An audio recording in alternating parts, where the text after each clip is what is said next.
Part 2. The Grayling Fae. Chapter 20. So many questions. Maisie. I was summarily dismissed from King Raiden's presence, and returned to my rooms to pace the floors and await the training he had both promised and threatened. My head spun as the events of the last hours tumbled and cascaded through my mind. I was stunned. Stunned beyond comprehension. If even one small bit of what Raiden told me was true, I couldn't even recognize myself. I wasn't the person I'd always thought I was. Had never been the Maisie reflected back at me in the mirror, a simple peasant girl. Fully human and unremarkable. I had no reason to doubt the Fairy King. It was impossible to doubt his authority. Or his information. Everything here was fantastical. And yet, I had to accept it. What other choice did I have? And yes, maybe despite never having seen any evidence I could perform magic, I might have been able with time to accept being part lightling despite being raised to fear the Fae. Any Fae more powerful than a house Fae. Even those couldn't fully be trusted. But part darkling. The thought turned my stomach. I had to focus my mind away from the implications before my thoughts became too tortured to bear. The skies were growing dark. My stomach growled, but I ignored my hunger. I hadn't been invited to dine with the king, even though I was now apparently an important emissary from the human world. I should have a seat at his table. Not that I wanted it, but a crust of bread would be nice about now. I had a magical wardrobe full of clothes, hot or cold water at my disposal, and a fire that crackled without being stoked. But despite those luxuries, my nourishment had been ignored. I seemed short of food. I could have rung the clackerless bell and asked for something from the kitchen. But I was too proud and stubborn. And I needed to think. What was I to make of everything I'd learned? And how was I to escape and get home to Cat Tree? I'd already tried the door. I was locked in. Caged. Even if I were to get out, where would I go? Which way was home? How would I get there? I'd need a winged horse, apparently. I needed a plan. I needed help. I didn't even know where the stables were. They could be in the sky, for all I knew. How did you stable a winged horse, anyway? But first, before I could plan anything, I had to get things straight in my head. Figure out if I could make an ally here in this strange world, and who the most likely candidate would be among my limited acquaintances. Not the king, clearly. One down, not many more to consider. I ran through the list. Lynette seemed friendly and sympathetic. She liked to pretend that she was just a seamstress, but I guessed she was more important than she let on. Could she be persuaded to help me? Gage and Bridger were dukes in the Fae Kingdom, not mere soldiers as I had so erroneously assumed. I'd somehow been valuable enough that King Raiden sent them to rescue me, instead of ordinary foot soldiers or even knights. But why? Merely because of the debt King Raiden owed me? I thought not. My mother had taught me to be humble, and not to trust the Fae. It was my suspicion that King Raiden had an ulterior motive. Unfortunately, I had no idea what it was.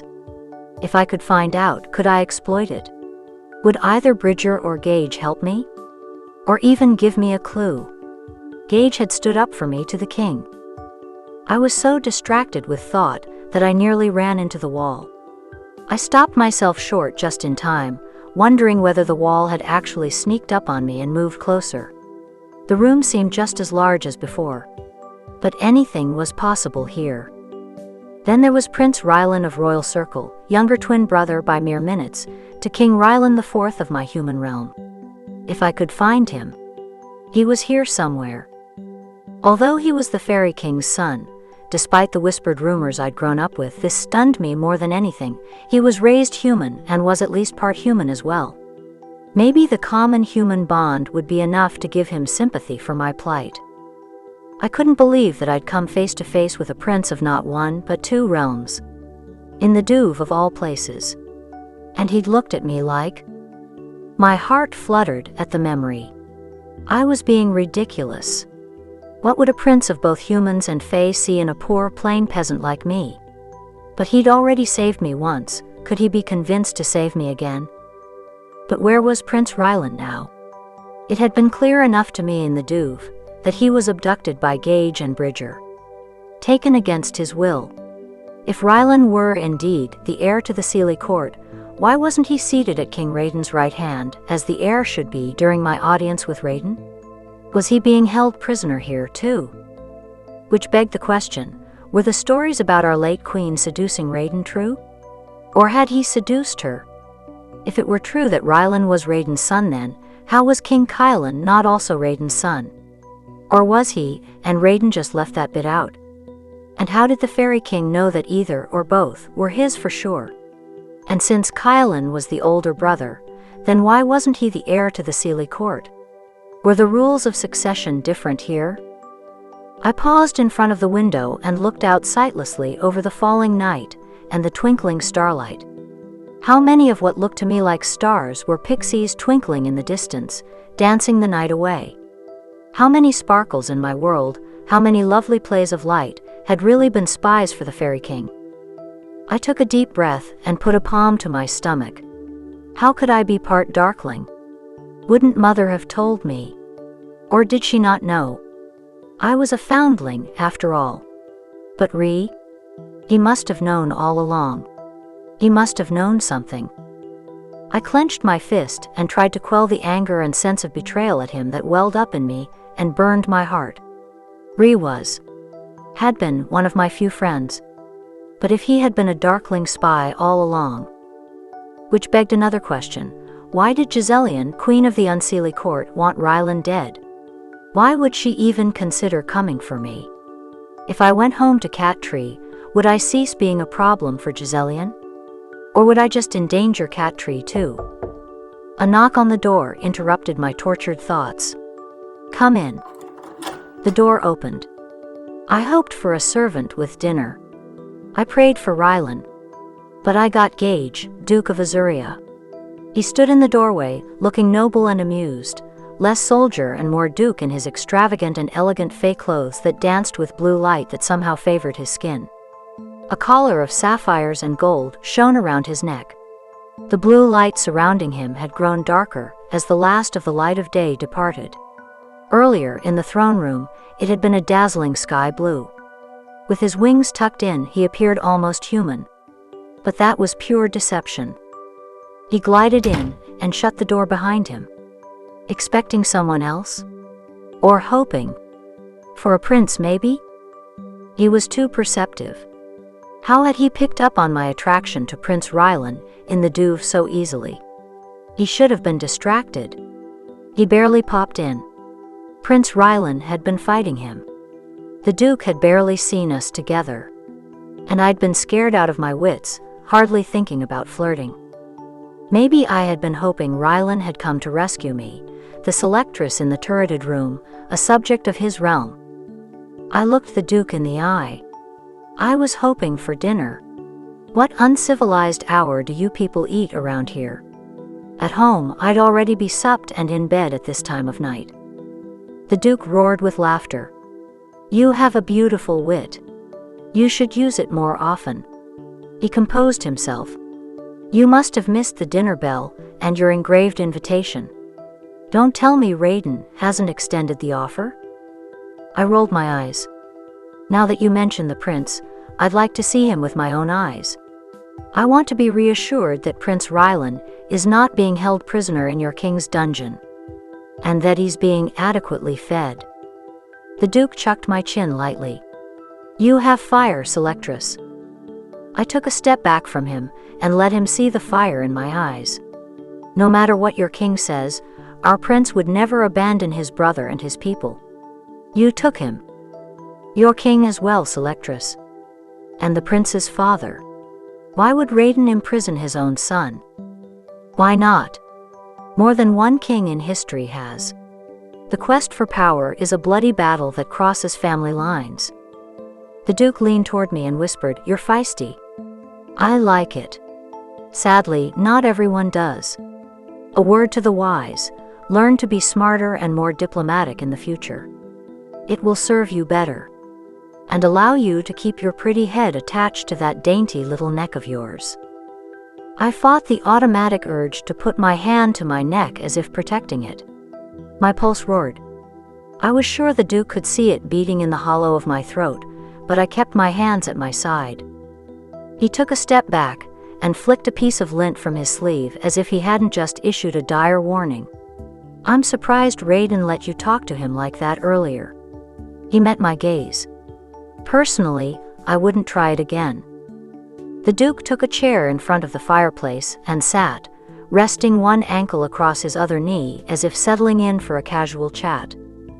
I hadn't exactly invited him in for a social call, but I took the chair opposite him without commenting on the fact. Maybe he was right about diplomacy. "I suppose I owe you my thanks, Your Grace, for speaking for me in front of the king." He brushed my expression of gratitude aside. "Let's not stand on pretense.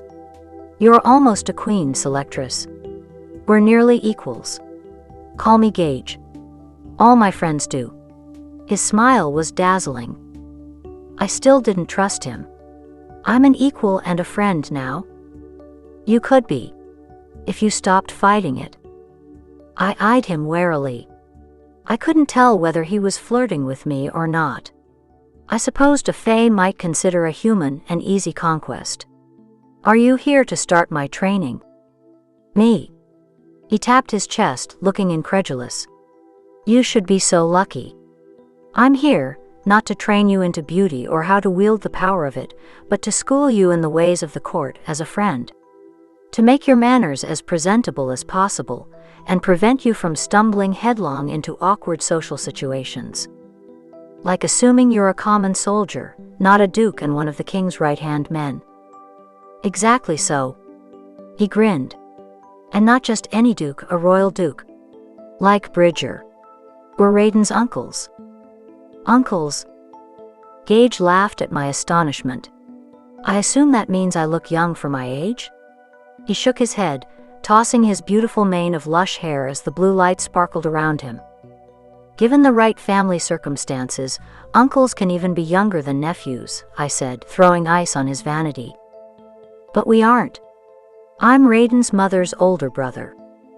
I shrugged playfully. "All you fae look the same age anyway." He laughed again. Softening to him and hoping to make an ally, I smiled to let him know I was half teasing. "You and Bridger are brothers then?" Gage shook his finger at me. "A mistake like that. No. He's Raiden's late father's younger half-brother. They share a mother, not a father, in case you're wondering. Bridger isn't in line to the throne. Neither of us are, not directly. We're family. We're advisors. We're friends. And allies." "And Lynette?" I asked. "The princess? Raiden's sister." "Of course. Her manner is royal." I found my voice. "I fear I need a family tree to keep track of all these complicated family connections." Gage snapped his fingers and a scroll appeared out of nowhere. It hung in the air and unfurled. "Peruse it at your leisure." Before I could grab it, he tossed it aside onto a nearby table with a flick of his wrist. If that was the way he was going to be. "Speaking of family," I said, wanting as many answers as possible while I had him here. "How is Prince Rylan Warmane both King Raiden's son and my late mortal King Edmund VI? And as King Kylan is his twin brother, is King Kylan not also King Raiden's son? And since Kylan is the older twin brother, why isn't he the heir to the Seelie court?" I tried not to even think what it would mean if the Fae and human courts were united under one rule. "First things first. Manners. You should learn to space your questions out.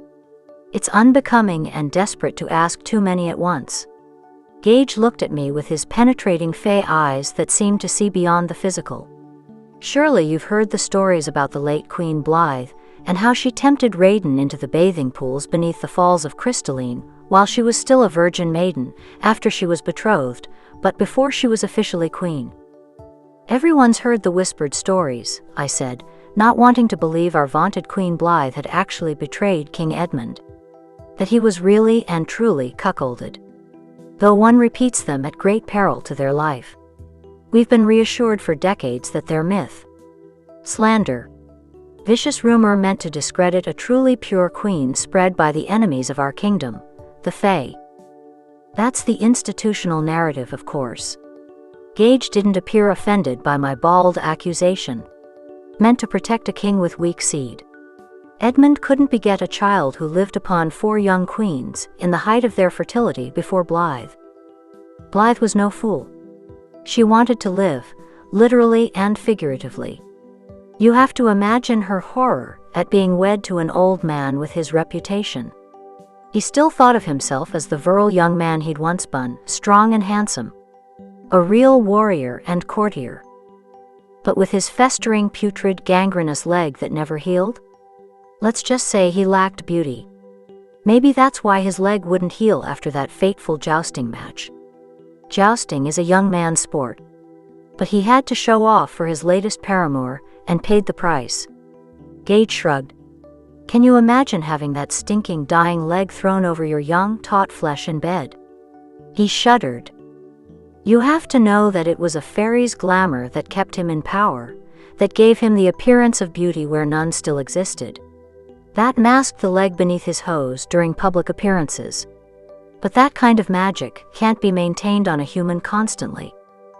I couldn't hide my astonishment. I had never imagined that the old king's beauty came from Fae glamour. Ah, Blythe. Gage practically sighed her name. She was a rare, wild beauty. She was also smarter and more conniving than her predecessors.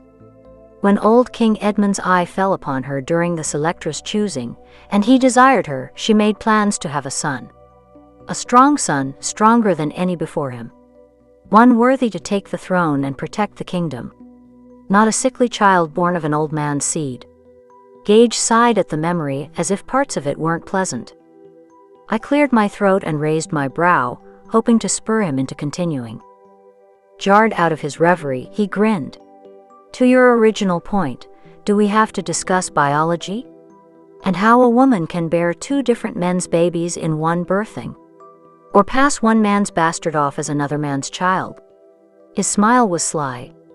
It's a simple matter in either case of getting both their seed inside the womb. I couldn't hide my shock at his direct manner. I blushed. Oh, a delicate, naive virgin, are you? With no experience of the world? He shrugged, looking almost pleased. Is King Kylan not also King Raiden's then? And how do you tell? And if he is, wouldn't he be the heir here too? Maybe Kylan is, or maybe he isn't Raiden's. The evidence now seems to point that way. Time may tell. But 3 things are certain. Kylan's not the older twin. Rylan is definitely Fae. And Raiden's son beyond a doubt. Older son. But how can that be? Of all the questions I had, that was the one that popped from my mouth first. Gage cocked his head, as if amused by my innocence. Only 3 people were in the birthing room when the twins were born: Queen Blythe, the midwife, and the old king's right-hand man and advisor. Of the 3, Queen Blythe died in childbirth. She can't speak and tell us what happened, or who was actually born first. But I think she would have approved of the solution, given the alternative. The midwife who birthed the babies is dead too. Murdered shortly after the births, even though she'd been bribed not to talk. King Edmund's advisor is still in the seat of power, advising King Kylan. He's proven his loyalty, and to speak would be to lose his power. He won't go against his natural interests. And now it would only be his word against the established truth. The answer is obvious. The midwife switched the babies at birth when she realized the older twin had a small birth defect, what the people of your province call a beauty mark, one that would make him unacceptable to the people of royal circle to crown king. You know how ridiculous they are about physical perfection. It was either switch the babies or kill him. Being a merciful woman, she made the switch, thereby giving old King Edmund an heir, and a slightly damaged spare in one birthing. Gage stretched his neck, and made a golden chalice filled with a sparkling beverage appear out of nowhere. "Can I get something for you?" "No. Thank you." I felt myself blushing again. I should have offered you something, but my stomach growled. "You'll have to learn to stop acting like a self-sufficient peasant and ring your bell when you need something, which includes entertaining guests." He took a long pull from the chalice and waved his hand. A small table appeared before me, covered with a glittering tablecloth. A candle burned brightly on it. A plate of food, delicacies to my mind, sat in the middle. Blueberries in fall. The aroma of delicious roast meat covered in plum sauce wafted to me, giving my stomach its voice. It growled and called out eagerly for me to feed it. "Go ahead." Gage motioned toward my meal. "Eat before your stomach comes after me." I smiled and dug in, not with the grace of a selectress, but with the manners of a hungry crofter. The food was so good it made my eyes roll back in my head. Gage waved his hand again, and a chalice matching his appeared. "Drink." I didn't need to be asked twice. The chalice was filled with blueberry cider. It warmed my senses and complemented the roast to perfection. "But how do you know what happened?" I asked Gage between bites. "The humans didn't count on us having our own witness to the births. They mistook our stealth pixie spy for a tiny sparkle of light, and nothing else. A good omen, in their opinion. Raiden's no fool. He had to make certain whether the babies were male and whether they were or were not his. And if one or both were, that the foolish humans didn't realize and kill the babies." I greedily gulped down more blueberry cider. I had never tasted anything so good or so pleasant on the senses. Any sense of despair I had ebbed away. Gage reached out and took my hand. "Go easy on that. It's stronger than you think. You're not used to fey cider, and my blueberry cider is especially potent. You'll need your head tomorrow for your training. Keep that up and you'll have a headache you regret." The alcohol was already settling pleasantly over my senses. I couldn't imagine it would ever be anything other than lovely. I smiled and took another sip. "You were saying?" "Babies are precious here. Hard to come by. We don't reproduce easily. We're population limited. We don't die naturally.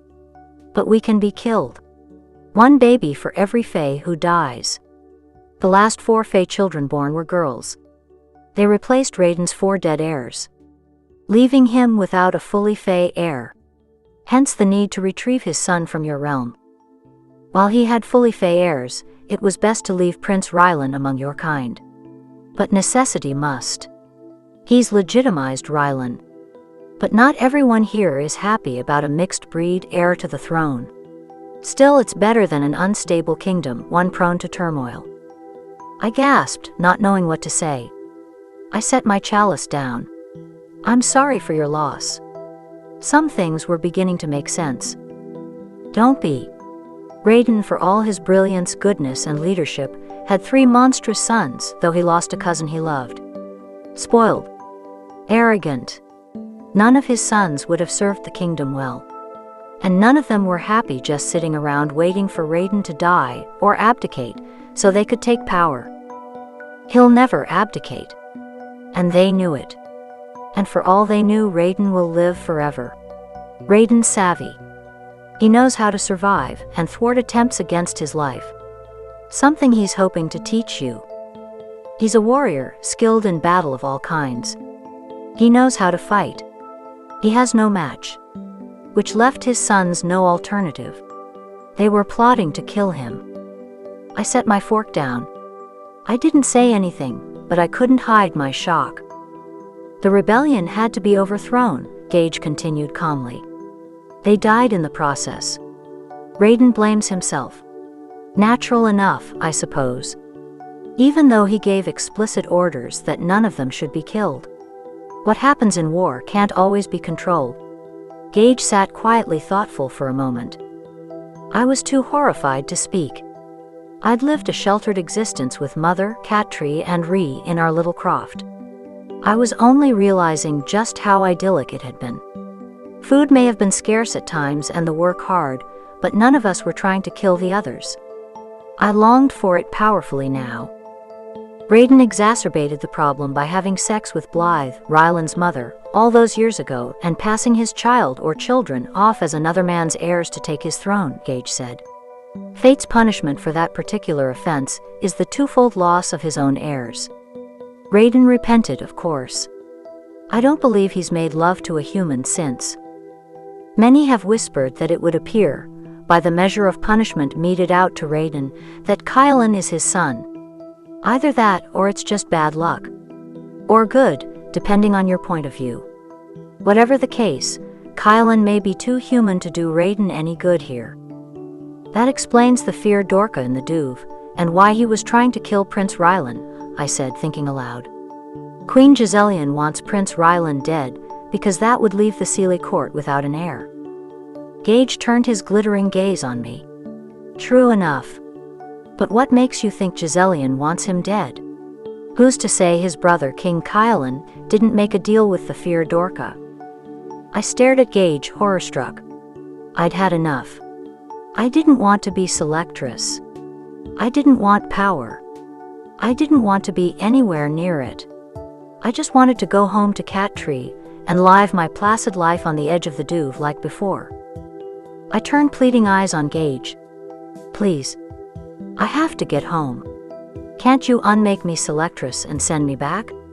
I'll gladly be plain the rest of my life.